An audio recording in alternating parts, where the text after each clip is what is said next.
বাস্তবতা হচ্ছে ট্রাম্প নিজের ফাঁদে নিজে আটকা পড়ে গিয়েছেন। এখন যে যুদ্ধ তিনি ইসরায়েলের কথা শুরু করেছেন সেই যুদ্ধ থেকে তিনি বের হতে পারতেছেন না। তিনি উভয় সংকটে পড়েছেন। তিনি যুদ্ধ করতেও পারতেছেন না, তিনি বের হতেও পারতেছেন না। এর একমাত্র কাটা হচ্ছে হরমুজ প্রণালী। এই হরমুজ প্রণালী তিনি কিছুতেই খুলতে পারতেছেন না। এখন তিনি বলতেছেন এই হরমুজ প্রণালী খোলা দরকার আমাদের নাই। এই হরমুজ প্রণালী যারা তেল নেয় তারা খুলবে। আমি তো তেল নেই না এখান দিয়ে, কিন্তু সমস্ত বিশ্বের তেলের দাম যে হুহু করে বাড়তেছে, বাংলাদেশ সহ বিশ্বের অনেক দেশে কিন্তু তেল শেষ হওয়ার পথে, এটার প্রভাব কিন্তু আমেরিকাতেও পড়তেছে। আমেরিকাতেও কিন্তু তেলের দাম অনেক বেশি। আমি ইংল্যান্ডে ওই দিন আমার গাড়িতে তেল বললাম, যে এই পরিমাণ দাম বাড়ছে, মানে ডাবলের মতো দাম বেড়ে গেছে।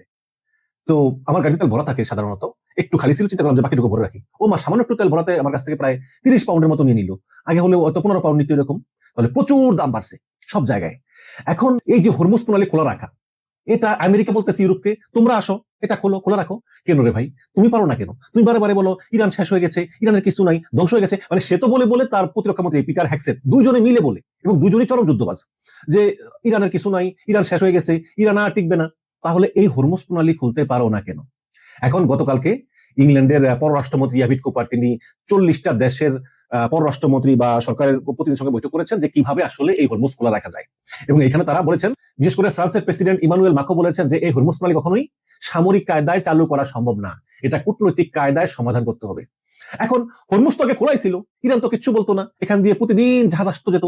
এখন ইরান বলতেছে যে আমরা টোল আদায় করবো, এবং মানে কিভাবে টোল আদায় করবে, কিভাবে কাগজপত্র চেক করবে, কিভাবে মানে টাকাটা কিভাবে নিবে টোলের, এই সবকিছু কিন্তু প্ল্যান অলরেডি ইরানের করা শেষ। টাকাটা নিবে চায়না মুদ্রায়, ইউয়ানে নিবে, এবং জাহাজের কাগজপত্র চেক, ইন্স্যুরেন্স চেক, কোন দেশের জাহাজ কি, এভাবে প্রত্যেকটা জাহাজ থেকে হরমুজ পার হলেই টোল নেওয়া হবে, যেমনটা সুয়েজ কাল পার হলে ইজিপ্ট টোল নেয়।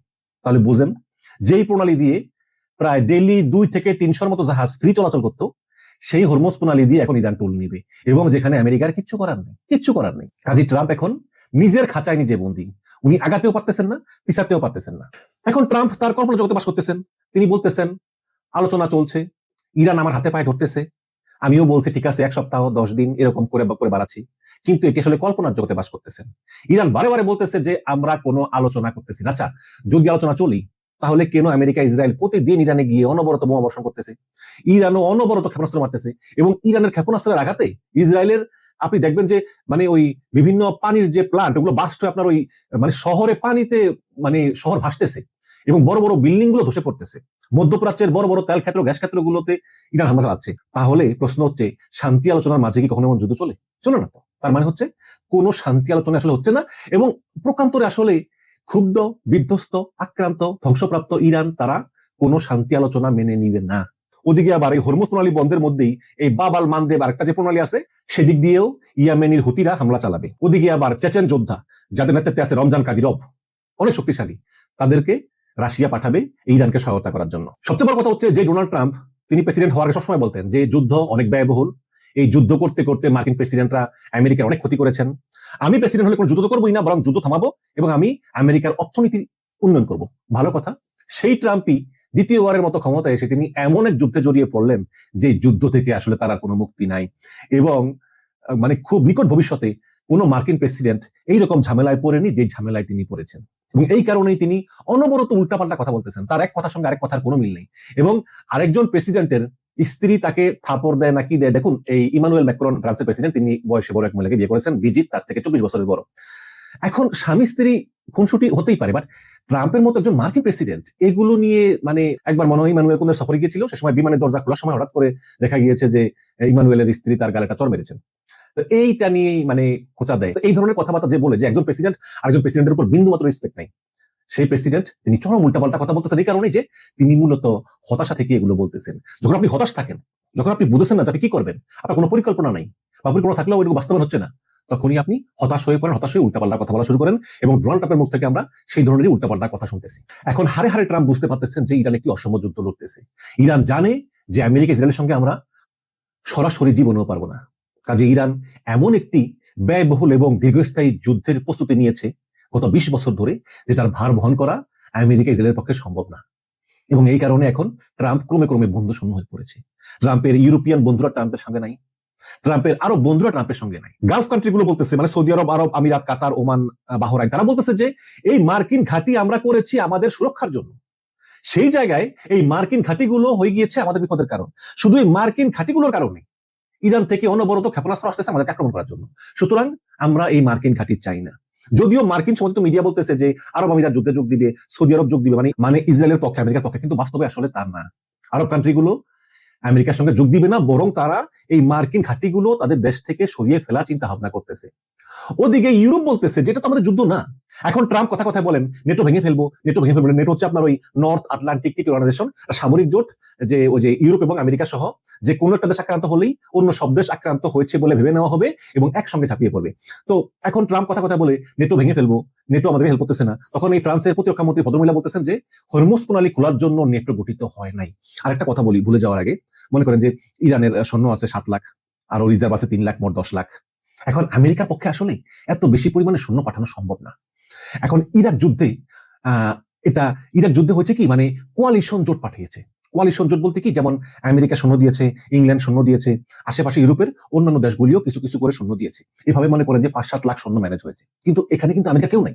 এবং ইসরায়েল বলতেছে যে আমরা স্থল অভিযানে আমাদের সেনাবাহিনী পাঠাবো না, কারণ ইসরায়েল সেনাবাহিনী অত্যন্ত ভীরু কাপুরুষ এবং তারা সম্মুখ সমরে ভয় পায়, সম্মুখ সমরে আপনার মরার ভয় থাকে। এবং ইরানের মতো দুর্গম জায়গায় তাদের জনসংখ্যা মাত্র 80 লাখ।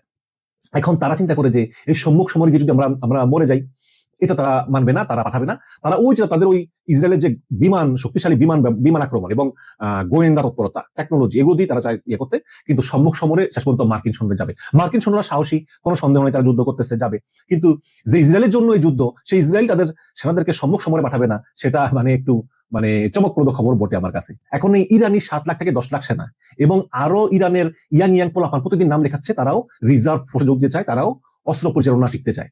এখন তাদেরকে এই 50, 60, 70 হাজার সৈন্য দিয়ে খার্ক দ্বীপ দখল করে, খার্ক দ্বীপ হচ্ছে ইরানের 90% তেল এখান দিয়ে রপ্তানি হয়, ভালো কথা। ট্রাম্প মনে করতেছে যে এই খার্ক দ্বীপ দখল করলে ইরানের অর্থনীতি ভেঙে যাবে।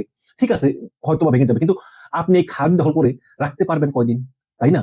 এই 30-40 হাজার সৈন্য এই 7 লাখ সৈন্যের বিপরীতে, এবং আপনি ওদের ওখানে গিয়ে দ্বীপ দখল করবেন, দখলে রাখবেন, এখানে কিন্তু প্রচুর হতাহত হবে। এবং অলরেডি ইরানের স্পিকার বলেছে যে পরিস্থিতি বড় ভয়াবহ হবে এবং এমন অবস্থা হবে যে আসলে সোশ্যাল মিডিয়াতে এগুলো বলা ঠিক না। তিনি বলেছেন যে আর কেউ ফিরে যেতে পারবে না। ওদিকে ইরানের পার্লামেন্টের স্পিকার গালিবাফ বলেছেন যে ইরানে বোমা মেরে তোমাদেরকে ঐক্যবদ্ধ করেছো। আগে আমরা ছিলাম বিভক্ত, এখন ঐক্যবদ্ধ, এবং আমাদের 70 লক্ষ লোক আরো তোমাদের অপেক্ষায় আছে, তোমাদেরকে আমন্ত্রণ জানানোর জন্য প্রস্তুত। তোমরা বোমা মেরে আমাদেরকে ঐক্যবদ্ধ করে দিয়েছো। এবং আমেরিকা জানে, ইসরায়েল জানে যে ইরানকে একমাত্র পারমাণবিক বোমা ছাড়া কিছুতেই ধ্বংস করা সম্ভব না। এবং একটা পারমাণবিক বোমা ব্যবহার করে পুরো ইরানকে ধ্বংস করে দিয়ে কয়েক কোটি মানুষকে মেরে এটা কি ট্রাম্প করবে? পৃথিবীর ইতিহাসে আরেকটি ঘৃণ্য অধ্যায় লেখা থাকবে, সেই হিরোশিমা নাগাসাকির মতো। দ্বিতীয় বিশ্বযুদ্ধে প্রথমবার এবং একমাত্রবার কিন্তু এই পারমাণবিক বোমা আমেরিকায় ব্যবহার করেছিল। সেই আমেরিকা কি আবার ইরানের উপর পারমাণবিক বোমা ব্যবহার করবে? এবং এছাড়া কিন্তু ট্রাম্পের কাছে আর কোনো উপায় নাই। ট্রাম্পের কাছে 2টা উপায়, একটা হচ্ছে পারমাণবিক বোমা ব্যবহার করে পুরো ইরানকে ধ্বংস করে দেওয়া, আর একটা হচ্ছে পরাজয় মেনে সেখান থেকে চলে আসা। দুটোই কিন্তু এত সহজ না, বরঞ্চ পরাজয় মেনে চলে আসাটা অনেক সহজ, যদিও এটা ট্রাম্পের ইগোর সঙ্গে বাধে। তিনি হয়তো স্থলবাহিনী পাঠাবেনও, যদিও লজ্জাজনক অভিজ্ঞতা আছে তাদের আফগানিস্তানে, ভিয়েতনামে। তারপরেও ট্রাম্প শুধু ইগোর কারণে এবং তার এই যুদ্ধবাজ যে প্রতিরক্ষা মন্ত্রী পিটার হ্যাকসেট, এদের কারণেই হয়তোবা তিনি স্থলবাহিনী পাঠাতে বাধ্য হবেন। বাট ইরান বলতেছে যে স্থলবাহিনী আসলে পরিস্থিতি আরো ভয়াবহ হবে। ওদিকে ইসরায়েল আমেরিকা চরমভাবে বোমা বর্ষণ করতেছে। ইরানের একটা উঁচু ব্রিজ, পৃথিবীর সবচেয়ে উঁচু ব্রিজ ইরানে, সেই ব্রিজটা ধ্বংস করে দিয়েছে, হসপিটাল ধ্বংস করে দিয়েছে, স্কুল ধ্বংস করে দিয়েছে। এখন আমেরিকা এবং ইসরায়েল সমস্ত বেসামরিক স্থাপনাগুলো টানতেছে। আগে তো ছিল সামরিক স্থাপনা, ক্যান্টনমেন্ট, পুলিশ, তারপর সরকারি অফিস আদালত, সংসদ। এখন সব বেসরকারি স্থাপনা টানতেছে, স্কুল, হসপিটাল, কলেজ, বিশ্ববিদ্যালয়, ব্রিজ, কালভার্ট। তো মার্কিন সামরিক বিশেষজ্ঞ জন ম্যাকগ্রোর বলেছেন যে ইরানে এভাবে বেসামরিক স্থাপনা ধ্বংস করে দিয়ে যদি আমেরিকা ইরানকে ধ্বংস করতে পারে, তাহলে আমার সারা জীবনের যুদ্ধ করার অভিজ্ঞতা মিথ্যা হয়ে যাবে। এটা কোনোদিনও সম্ভব নয়। তাহলে দেখুন, এই ইরানও জবাবে একদম একসঙ্গে 100 মিসাইল মারছে ইসরায়েলে, এবং ইসরায়েলের বিভিন্ন বড় বড় ভবন ধসে পড়েছে। ইসরায়েলের বিভিন্ন পানির পাইপ টাইপ ফেটে রাস্তাঘাট সব আপনার সেই বন্যায় সয়লাভ। এবং বরাবরের মতো ইসরায়েল তাদের ক্ষতির যে চিত্রগুলো, এগুলো প্রকাশ করতেছে না। এবং অনেক মিলিটারি এক্সপার্ট বলতেছেন যে ইরান হয়তো ঠিকই এক সময় ঘুরে দাঁড়াবে, কারণ ইরান জাতীয় ঐক্যবদ্ধ।